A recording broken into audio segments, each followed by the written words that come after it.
Hey folks, how's it going? Good to see you again. I missed you so much.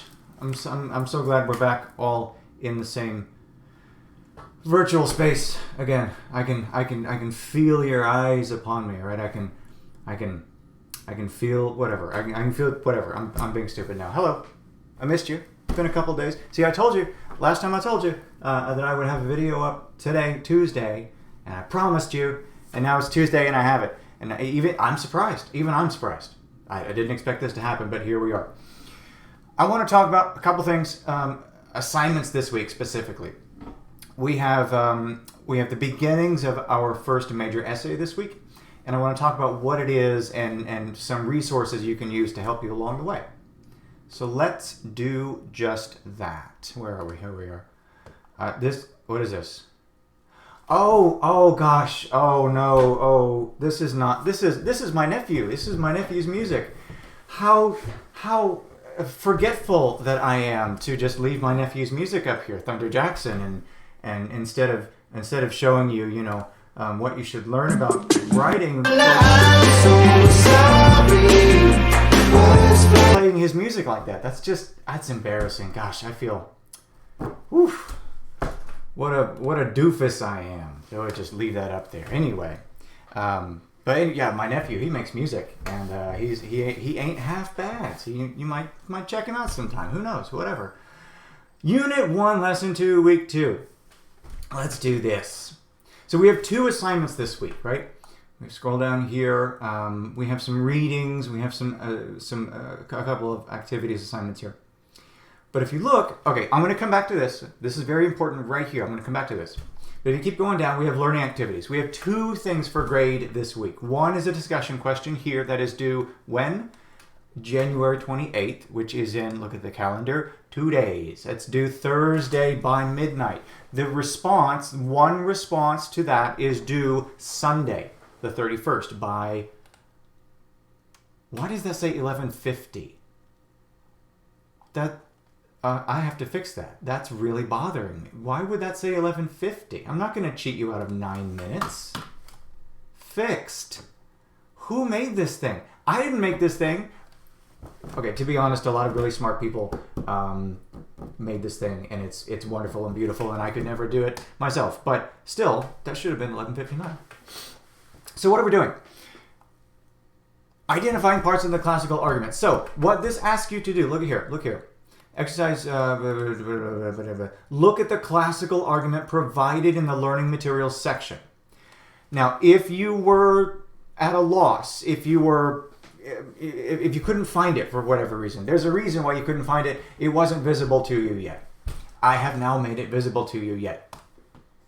I have now made it visible to you. If you keep scrolling down all the way down here, get to mentor text and videos. Here we have videos. We have a TED Talk. We have Adam Ruins Everything. We have Adam Ruins Everything again. We have Brian Stevenson TED Talk. We have a couple documents, articles and essays, and just fantastic, really good content down here. So what I want you to do, I want you to choose one of these things and either watch it or read it closely, right? We know what close reading is. We know what critical reading is.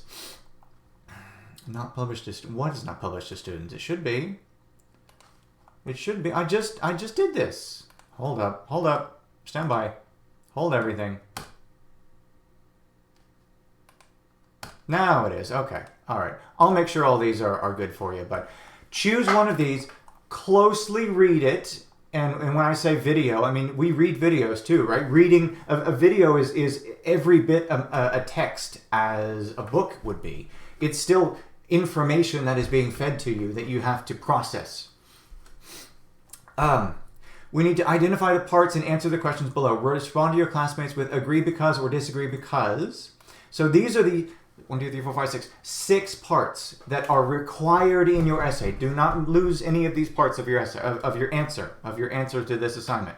What is the thesis? What is the thesis statement of this argument that's being presented to you? What's the summary of the argument? What are the claims being made in that argument?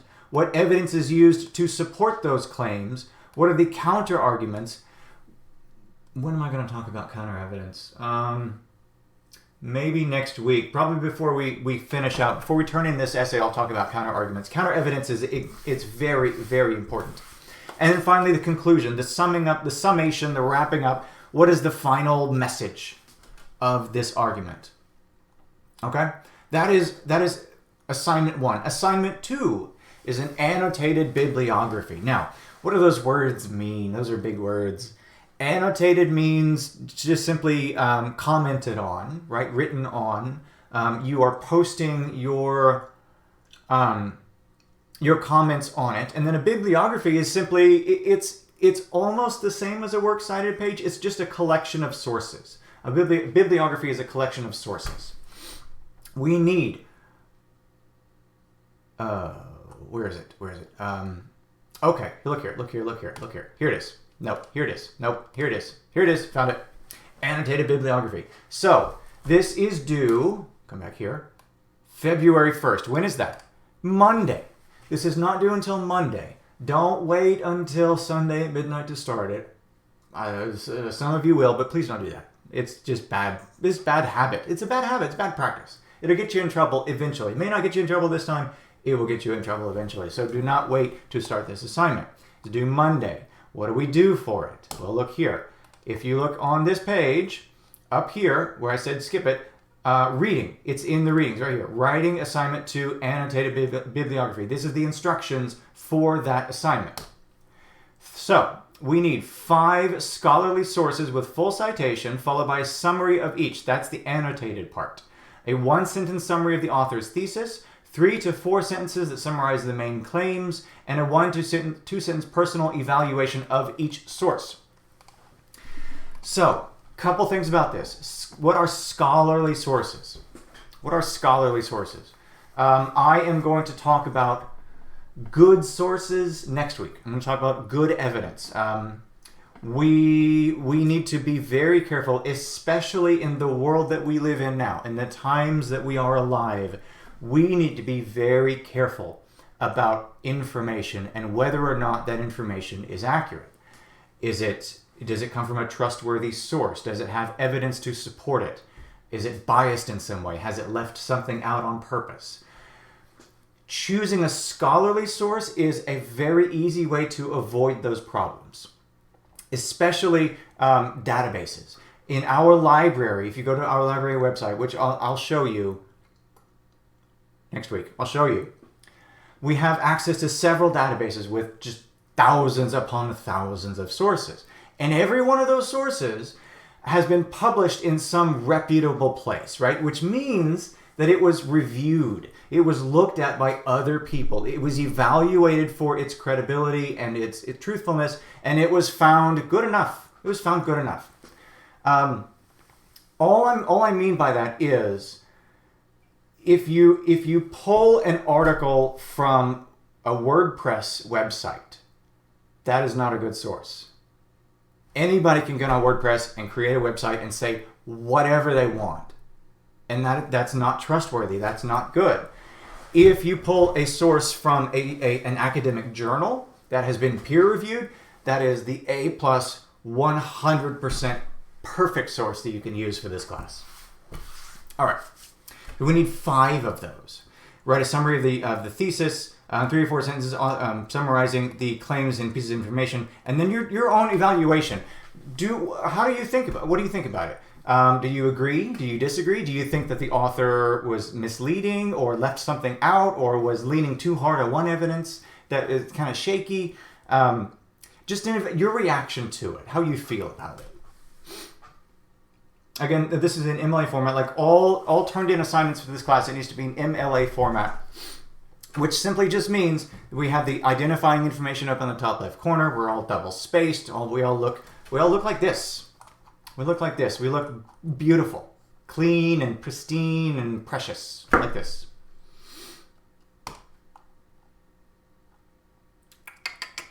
Okay, that is due Monday. That's our second assignment. The first assignment is this.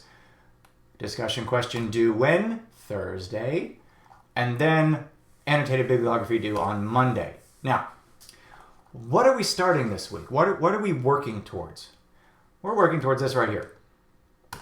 classical argument essay. If you look next week, and this is another reason why I tell you do not tarry, do not tarry, is that, do not pause, do not hesitate. I think it's tarry, hang on. What does tarry mean? Do not tarry. Not tarry, no, no, hang on. Do not tarry. Yeah, don't delay. Yeah, I was right. I'm always right. I know words. Words are a thing that I know. If you look at next week and you scroll down here, you will see, you will see two things. One, you will see a rough draft that is due next Saturday. And then you will see, right here, Essay 1 in its final form, like Final Fantasy, the boss's final form, is due 2 weeks, no, I'm sorry, 1 week from Monday. 1 week from Monday. So what does that mean? It means we have 13 days to begin it and write it and polish it and give it to me. I have 13 days to do that. That's plenty of time. I'm telling you that's plenty of time. I'm telling you that's plenty of time. What is this paper going to be? It's going to be this right here. Classical argument essay. It's going to be in MLA format. It's going to be at least 3 double spaces pages. Now, when I say 3 pages, what I mean is at the very least 3 full pages of content. I do not want 2 pages and like a third spilling over onto the next page. That is not acceptable. You need to have at least 3 full pages of material to turn in here, which does not include the works cited page. The works cited page will be on its own separate page. So in reality, at the very minimum number of pages for this paper when you turn it into me should be 4 and no fewer. Okay? We're going to talk about in-text citations. We're going to talk about the works cited page. And we need a minimum of 3 sources for this paper. Minimum of 3 sources for this paper. Now, I have had students in the past, more often than not, try to put more than 3 sources in there. Sometimes they put 5, 6, 7 sources in there. Don't do that. Don't do that. The reason I say do not put more than 3 sources for this paper is this is only a 3-page paper. And if you start adding more sources than 3, then it's not your paper anymore. It's just a collection of quotes from other people. Every source that you put on that works cited page must have at least some quoted line somewhere in your paper.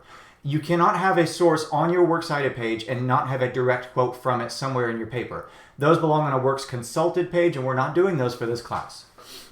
So please, 3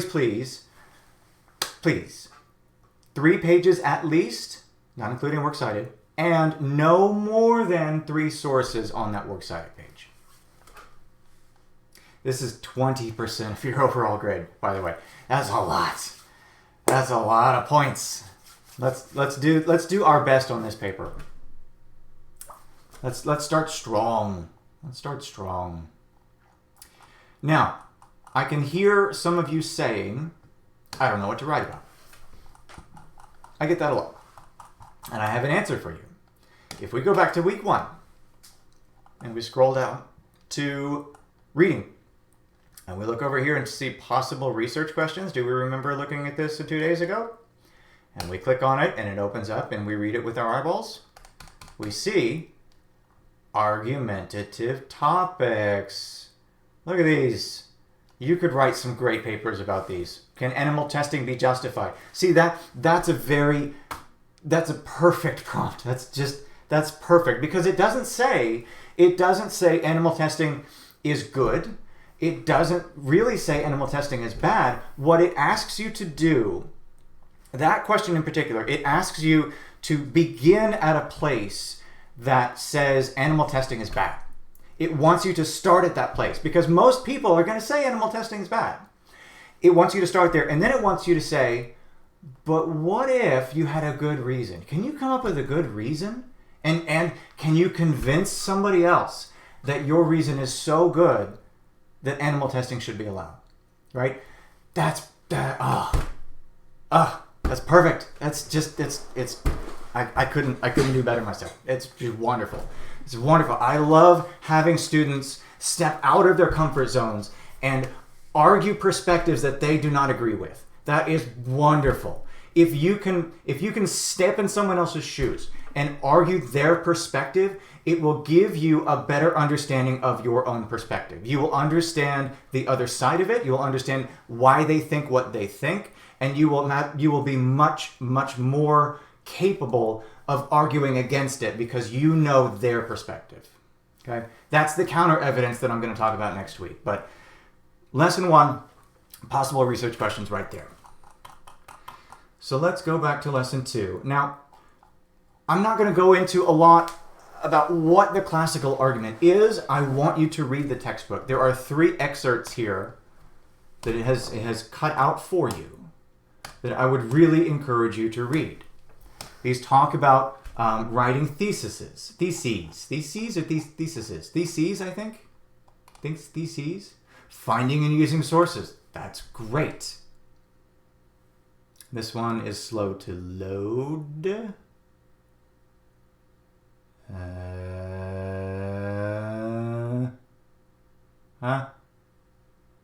Yes, arguments. All right. So, what is this one? Chapter 3. I think it's this first one here. Argument. If you don't read anything else this week, I want you to read this right here. This right here. You do not have to read all 70 pages, though. You don't have to read 70 pages. But I want you to look through here, and I want you to better understand how an argument is different from an opinion. I want you to better understand the components and the vocabulary of argument, right?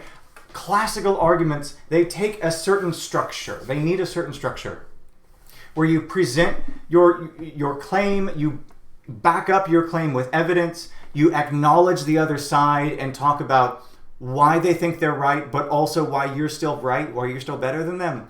And then you wrap it all up at the end. So, if nothing else, this week, I want you to read, listen, I'm not going to make you read 70 pages, but if you're just bored and want to read 70 pages, that'd be cool. I'm okay with that. I'm down with that. You just keep reading. Keep on reading. I ain't going to stop you. I ain't stop you. You read what you want. You read as much as you want. All right. This is a pretty short one. Wow, 17 minutes. That was a short one. That's it. Well, I say that. Hold on. What was I going to talk about next week? Counter evidence. I was going to talk about in-text citation. Yeah, citation and works cited page I am going to save for next week because that's going to take a minute.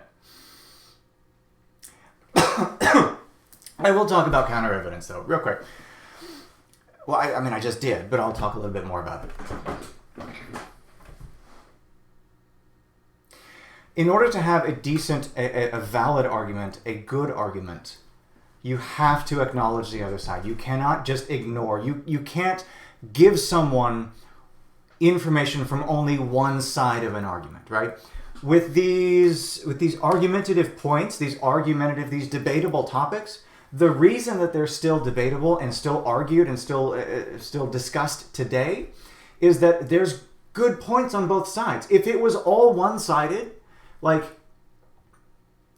Hitler was a bad person, you're gonna find very, very few people who disagree with that, right? So obviously that's a bad topic for this paper.